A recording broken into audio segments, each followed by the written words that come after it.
Hello students, I am Ms. Divya Agrawal. I am here again with the concept of basis of vector spaces.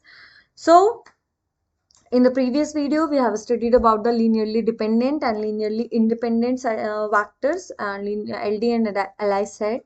Now we are moving towards our next topic, that is basis of vector spaces. So, what is the basis of vector space? Let us take the definition. Okay. So, basis of vector space means if VF is a vector space over a field F, then a subset S is said to be basis. मतलब कि हम हमारे subset S को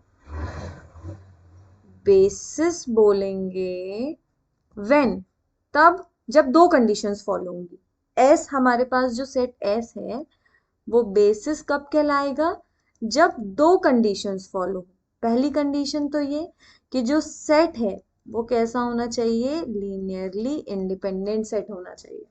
और दूसरी condition ये है कि जब हम सेट एस के लीनियर कॉम्बिनेशंस बनाएंगे और उसका लीनियर स्पान बनाएंगे. Linear span I have already told you about the linear span in my previous video, that what is linear span? Set of all linear combination.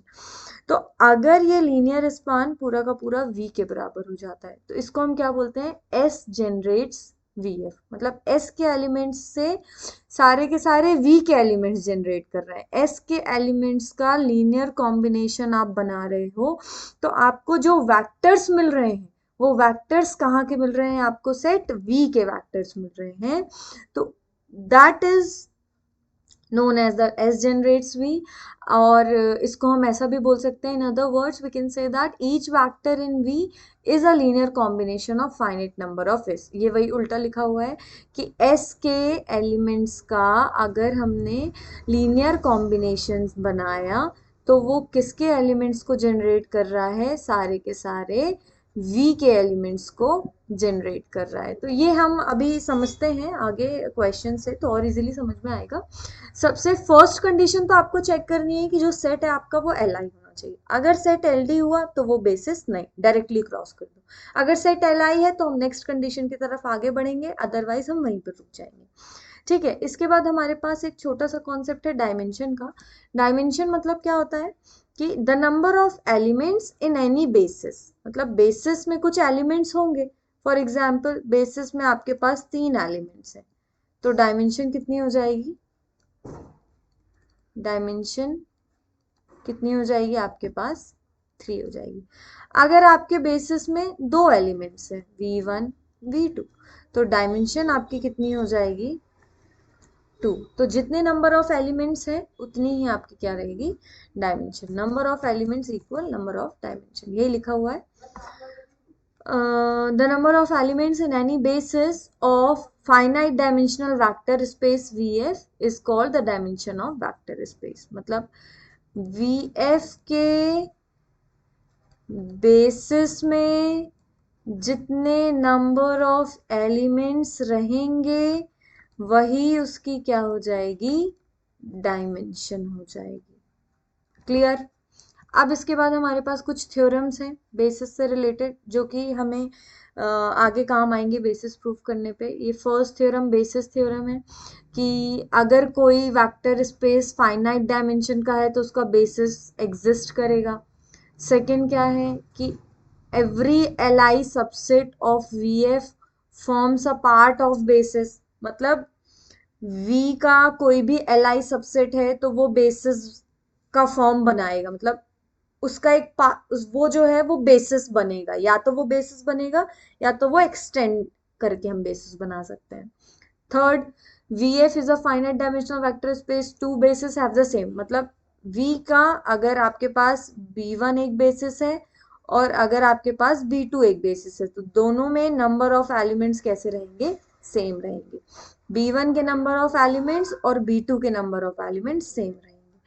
मतलब dimension of V1 equal dimension of B2 अगर ये दोनों V के ही basis हैं तो. ठीक है. अब लास्ट वाली जो है ना इसको मैंने इसलिए बोल्ड लेटर्स में लिख दिया क्योंकि this is the important for the question. Okay. If VF is finitely generated vector space of dimension n मतलब कि अगर VF हमारे पास एक वेक्टर स्पेस है जिसकी डायमेंशन आपके पास n है, तो कोई भी n linearly independent vectors forms a basis. कोई सेट जिसमें n लीनियरली इंडिपेंडेंट वेक्टर्स हैं वो बेसिस फॉर्म कर। For example, let us take an example. आजकल सभी को एग्जाम्पल से ही समझ में आता है, राइट? तो फॉर एग्जाम्पल, ठीक है, अगर हमारे पास एक वेक्टर स्पेस है, हमने ले लिया R³ R³ कितनी, क्या क्या इसकी डायमेंशन होगी? R³ की डायमेंशन होती है, डायमेंशन ऑफ R³ इज 3। इसका मतलब है कि कोई भी हमारे पास लीनियरली इंडिपेंडेंट सबसेट जिसमें 3 वेक्टर्स हैं, ये क्या बनाएगा? बेसिस। किसके लिए बेसिस बनाएगा? R³ के लिए। अगर आपके पास R² है, इसकी डायमेंशन कितनी है? 2। तो हमने एक Li सबसेट लिया जिसमें दो वेक्टर्स हैं, तो ये क्या बनाएगा? बेसिस। तो इसमें यही लिखा हुआ है कि किसी वेक्टर की डायमेंशन अगर n है, तो एक सेट जिसमें n लीनियरली इंडिपेंडेंट वेक्टर्स हैं, वो सेट क्या बनाएगा? इसका बेसिस। मतलब उस सेट को हम बेसिस कहेंगे। तो अब हम क्वेश्चन की तरफ बढ़ते हैं। Let us take a question.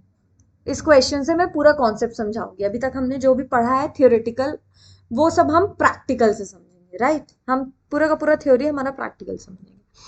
आपके पास 3 वेक्टर्स हैं, जो हमने LI LD में पढ़ा था, पूरा कॉन्सेप्ट यहाँ पे यूज हो जाएगा। Show that the vectors forms a basis for R³ हमें ये शो करना है कि ये 3 वेक्टर्स बेसिस फॉर्म कर रहे हैं R³ का कि नहीं, मतलब बेसिस बन रहे हैं या नहीं। कौन कौन से वेक्टर्स हैं? 1 0 0। सेकेंड वेक्टर है आपके पास 1 1 0। थर्ड आपके पास वेक्टर है 1 1 और 1। 3 वेक्टर्स हैं, 3 वेक्टर्स के लिए हमें 3 स्केलर्स लेने पड़ेंगे। क्यों? क्योंकि हमें लीनियर कॉम्बिनेशन बनाना है। तो हमने क्या किया? A1 V1 plus A2 V2 plus A3 V3 equal 0। हमने A1 V1 की वैल्यू रख दी 1 0 0 प्लस A2 V2 की वैल्यू रख दी 1 1 0 प्लस A3 V3 की वैल्यू रख दी, और ये 0 0 और 0। इससे हमारे पास 3 इक्वेशंस बनेंगी। A1 plus A2 plus A3 equal 0। Second, ये तो 0 हो जाएगा, 0 का मल्टीप्लाई करोगे तो ये क्या आ जाएगा? A2 plus A3 equal 0। और ये थर्ड इक्वेशन में आपका सिर्फ A3 बचेगा, A3 इक्वल 0। यहाँ से तो आप डायरेक्ट वैल्यू निकाल पा रहे हो, आपको कोफिशिएंट मैट्रिक्स की जरूरत नहीं है, बट स्टिल हम कोफिशिएंट मैट्रिक्स से भी चेक कर लेंगे एक बार। A3 की वैल्यू 0 है, A3 की वैल्यू इस पे सब्सटीट्यूट करेंगे, A2 की वैल्यू 0 आ जाएगी।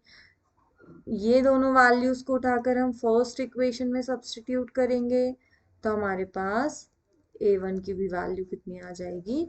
0। A1 ये लिखा हुआ है यहाँ पे, ये देखिए। Hence the only solution of the equation is A1 A2 and A3 equal 0, therefore S is linearly independent set. अब आप क्या कर सकते हैं? इसका कोफिशिएंट मैट्रिक्स भी बना सकते हैं, है ना? ये हमारे पास फर्स्ट मेथड हुई। सेकेंड मेथड हम क्या करेंगे? इनका कोफिशिएंट मैट्रिक्स बनाएंगे। सेकेंड मेथड, हमने एक मैट्रिक्स बना ली, इसका कोफिशिएंट 1 है, इसका 1 है, इसका 1 है, तो हमने 1 1 1 लिख दिया।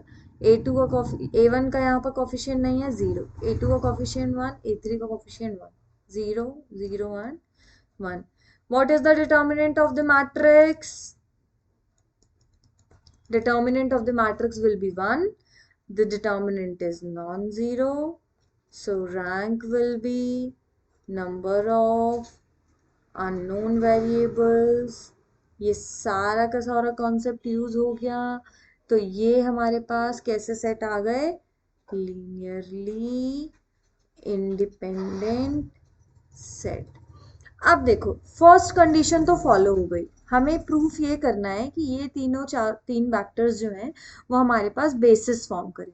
तो जो फर्स्ट कंडीशन है तो सेट तो हमारे पास क्या हो गया, एल हो गया। अब सेकेंड कंडीशन के लिए हम यूज करेंगे हमारे पास ये फोर्थ नंबर की थ्योरम। ये जो फोर्थ नंबर की थ्योरम मैंने लिखवाई थी, ये जिसमें सर्कल किया हुआ है, इस थ्योरम को चेक करेंगे। इसके एग्जाम्पल्स भी बताए थे ना कि आर क्यूब की डायमेंशन 3 है, तो कोई ऐसा एल आई सेट जिसमें 3 वैक्टर हों वो बेसिस बनाएगा।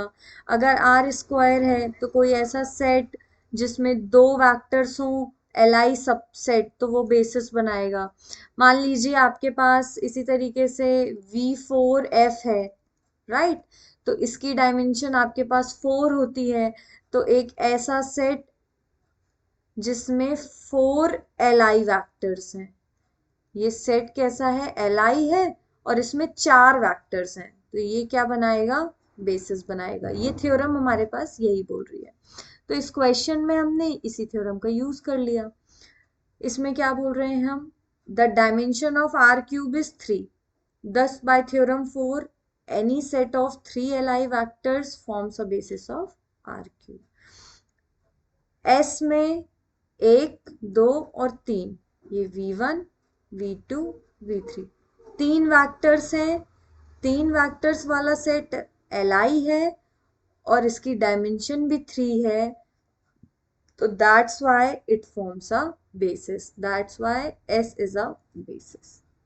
नेक्स्ट सेम इसी तरीके का क्वेश्चन हम सॉल्व करके देखते हैं। ये देखिए ये क्या बोल रहा है, ये V4 forms a basis.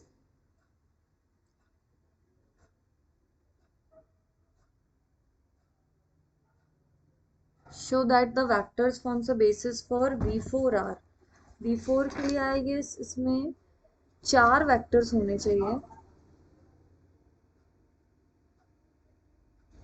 Question misprint है, ये क्वेश्चन मिसप्रिंट है। Let me take a question. इस क्वेश्चन को चेंज करना चाहूंगी मैं, इसको आप इरेज कर दीजिए। आपको मैं क्वेश्चन बोल रही हूँ, क्वेश्चन लिखेंगे हम।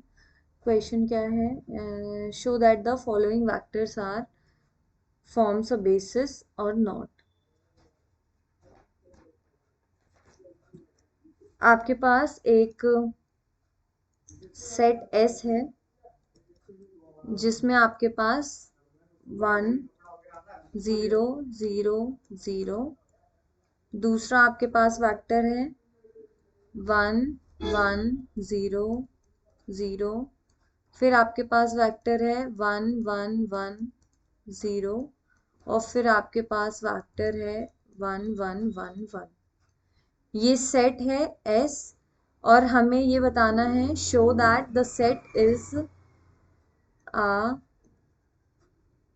basis for V4R। हमें ये शो करना है कि ये जो सेट है ये बेसिस है V4R के लिए, राइट। तो इसके लिए हमारे पास 4 वेक्टर्स हैं V1 V2 V3 and V4, 4 vectors हैं और S हमारे पास V4 का सबसेट है, राइट, V4R का सबसेट है। 4 वेक्टर्स के लिए हमने 4 स्केलर्स ले लिए। स्केलर्स हम फील्ड से लेंगे, here the field is real number. Now we have to take the linear combination a1 v1 a2 v2 a3 v3 and a4 v4। linear combination is 0।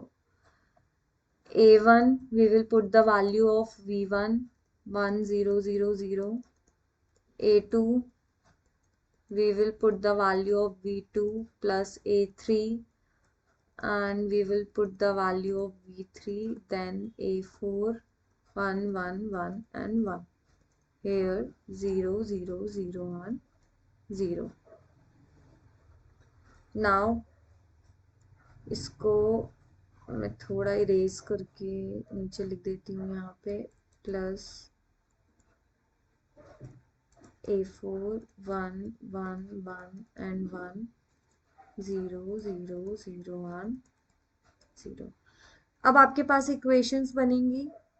First equation है a1 plus a2 plus a3 plus a4 equal 0। Second equation में ये देखिए आप इसका multiply करेंगे तो a1 0 हो जाएगा। Next a2, third a3 plus a4 equal 0 and the fourth one is a4 equal 0। आप ये सारी वैल्यू सब्स्टिट्यूट करेंगे तो आपको a3, a2, a1 और a4 ये सारी की सारी वैल्यूज आपके पास कितनी मिल जाएंगी? 0 मिल जाएगी। ये सारी वैल्यूज आपको 0 मिल गई। तो जो सेट है, set L is linearly independent set. Set हमारे पास लीनियरली इंडिपेंडेंट है और सेट में कितने फैक्टर्स हैं? Tell me, tell me fast. Copies में लिखिए आप सब अपनी। कितने फैक्टर्स लिए थे हमने? v1, v2, v3 and v4। v4 r की जो डायमेंशन है, डायमेंशन ऑफ v4r वो कितनी है? 4। s इज li और s की डायमेंशन भी कितनी है? 1 2 3 4। इसकी भी डायमेंशन 4, इसकी भी डायमेंशन 4 और ये सेट जो है li है। It means set S forms a basis for v4r। I hope ये आपको समझ आ रहा होगा। लास्ट क्वेश्चन हम लेते हैं। लास्ट क्वेश्चन है show that the vectors 1 0 0 okay ये हमें बताना है कि ये बेसिस है कि नहीं, फॉर्म्स अ बेसिस और नॉट। ये हमें चेक करना है। हमारे पास v1, v2, v3 and v4 चार वेक्टर्स हैं। चार वेक्टर्स के लिए हमने चार स्केलर्स ले लिए, इनका हमने लीनियर कॉम्बिनेशन बनाया a3 v3 a4 v4 equal 0। a1 v1 आप रखोगे। अब देखिए इसमें थोड़ा आपको समझ में आएगा और भी एक एक्स्ट्रा चीज, राइट। आपने यहाँ a2 लिया, v2 की आपने वैल्यू रखी प्लस a3, हमने a3 v3 की वैल्यू रखी and hair a4 v4 0 1 and 0। ये 0 0 0 और 0। a1 plus a2 plus a3 equal 0। ये a4 तो 0 हो जाएगा। फिर नेक्स्ट इक्वेशन क्या बनेगी? a1 तो 0 हो रहा है, a2 plus a3 plus a4 equal 0। फिर a1 भी 0 है, a2 भी 0 है, a3 इक्वल 0। तो आपके पास एक ये इक्वेशन, दूसरी इक्वेशन, तीसरी इक्वेशन, कोफिशिएंट मैट्रिक्स बनाएंगे तो 1 1 1 0 0 1 1 1 0 0 1 0। How many number of non-zero rows? Number of non-zero rows आपके पास 3 है। Number of unknown variables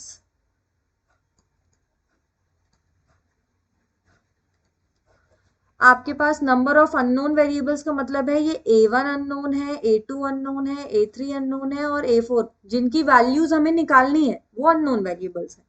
तो नंबर ऑफ अननोन वेरिएबल्स कितने हैं? 4। रैंक कितनी आएगी? Rank number of non zero rows 3। Rank is less than और equal to, tell me. Rank is less than number of unknown variables. That means अगर rank less than होती है तो क्या कॉन्सेप्ट बताया था? The set S will be linearly dependent set. और अगर फर्स्ट कंडीशन ही फॉलो नहीं हो रही है, बेसिस होने की फर्स्ट कंडीशन ही हमारे पास सेट को एल होना पड़ता है, पर लेकिन यहाँ पर फर्स्ट कंडीशन ही फॉलो नहीं हो रही। तो अगर फर्स्ट कंडीशन फॉलो नहीं हो रही, that means set is linearly dependent and S does not forms a basis for V4R. Okay, so here is all about the basis and basis of vector spaces. Now, okay,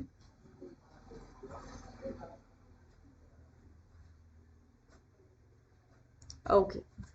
So, your reference books are, text reference books are like Kresge, Dr. D.C. Agrawal, D.K. Jain, B.S. Grewal, or are the reference book. You can have any book and find out all the topics of engineering mathematics 1, either it is matrix, either it is vector space, sequence and series, and calculus 1, calculus 2, like integration, differentiation, all these things you can find out in these books I have told you. So thank you so much. This is all about the basis of vector space. Now the next video will be, the next topic will be linear transformation. So I hope कि आपको ये सारी चीजें समझ आई होंगी. If you have any doubt, then you can just tell me after that. Okay, thank you so much.